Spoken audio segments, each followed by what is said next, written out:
आज हम खजूर इतवार का पर्व मनाते हैं। साथ में प्रभु यीशु के दुख भोग, मरण एवं पुनरुत्थान के साथ हम इस पावन काल में आगे बढ़ते हैं।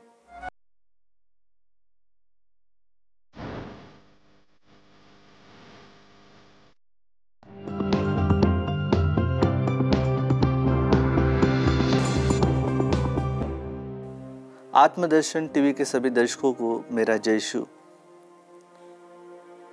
आज हम मनन चिंतन करने जा रहे हैं लूकस अध्याय 22 पद संख्याएं 14 से लेकर 23 तक। आज के सुसमाचार में हम विशेष रूप से पाते हैं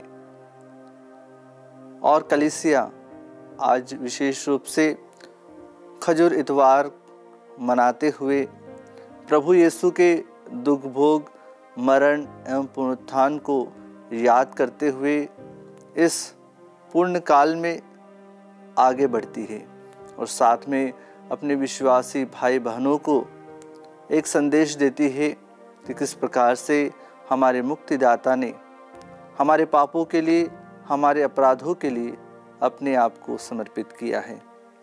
आज विशेष रूप से इस खजूर इतवार को मनाते समय हम मनन चिंतन करते हैं कि किस प्रकार से प्रभु यीशु यरूशलेम में प्रवेश करते हैं अपनी मृत्यु के पहले, और जिन लोगों ने प्रभु यीशु के चमत्कार देखे थे, जिन लोगों ने प्रभु की महिमा देखी थी, वे प्रभु के सामने अपने वस्त्रों को बिछा देते हैं और हम पाते हैं कि वे प्रभु यीशु के सामने जयकार के नारे लगाते हैं, होसन्ना के गीत गाते हैं।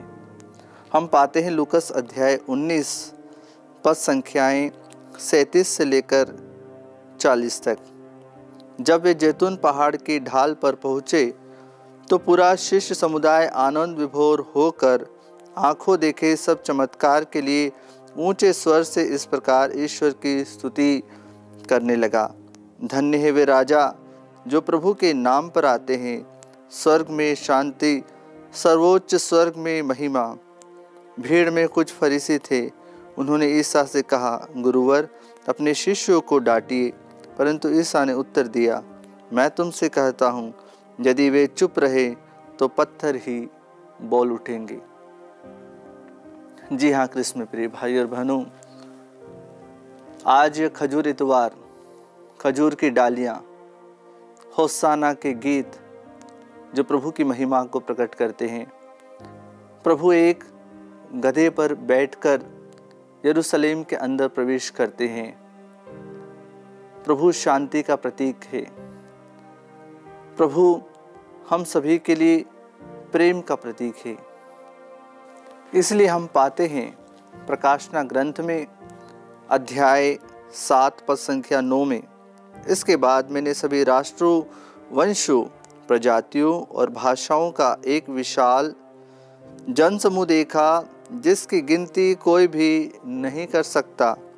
वे उजले वस्त्र पहने तथा हाथ में खजूर की डालियां लिए सिंहासन तथा मेमने के सामने खड़े थे और ऊंचे स्वर से पुकार पुकार कर कह रहे थे, सिंहासन पर विराजमान हमारे ईश्वर और मेमने की जय।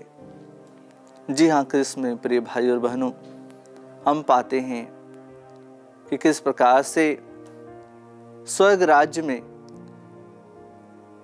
प्रभु की महिमा को हम पाते हैं। वहाँ पर भी हम देखते हैं हर राष्ट्र, हर वर्ग के लोग वहाँ पर एकत्रित हैं।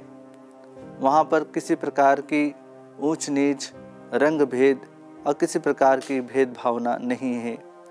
यहाँ पर हम पाते हैं कि प्रभु ने किस प्रकार से अपनी महिमा को प्रकट किया है। प्रभु यीशु यरूशलेम में प्रवेश करते हैं और उस समय हम यही पाते हैं, प्रभु गधे के ऊपर बैठे हुए हैं, जो गधा जो कि शांति का प्रतीक है। और प्रभु देखते हैं कि लोगों के हाथों में खजूर की डालियां हैं जो कि संपन्नता का प्रतीक है। होसाना के गीत, प्रभु के जयकार के गीत गूंजते चले जा रहे हैं। क्योंकि प्रभु एक गधे पर बैठकर आगे बढ़ रहे हैं। वे शांति के लिए, लोगों के लिए आशा का केंद्र बन गए हैं। प्रभु संसार को जीतने नहीं, वे लोगों के हृदयों को जीतने के लिए निकल पड़ते हैं। उनके हृदयों पर राज्य करने के लिए प्रभु निकल पड़ते हैं। और प्रभु एक राजा के रूप में लोग उनका स्वागत करते हैं। प्रभु उनको सहज ही स्वीकार करते हैं और ईश्वर की महिमा के गीत गाए जाते हैं। होसाना के जयकार के गीत गाए जाते हैं। आज हम विशेष रूप से प्रभु की महिमा को अपने जीवन में लाने के लिए प्रार्थना करें और हम पूरे संपूर्ण कलीसिया के साथ प्रभु यीशु के दुख भोग, मरण एवं पुनरुत्थान को याद करें और इस पर मनन चिंतन करें, ताकि सभी को प्रभु आशीष और कृपा प्रदान करे। इस खजूर इतवार के दिन प्रभु हम सभी को नया जीवन दे, नई आशा दे, नई कृपा दे। यही मेरी आप सभी के लिए प्रार्थना है। आमीन।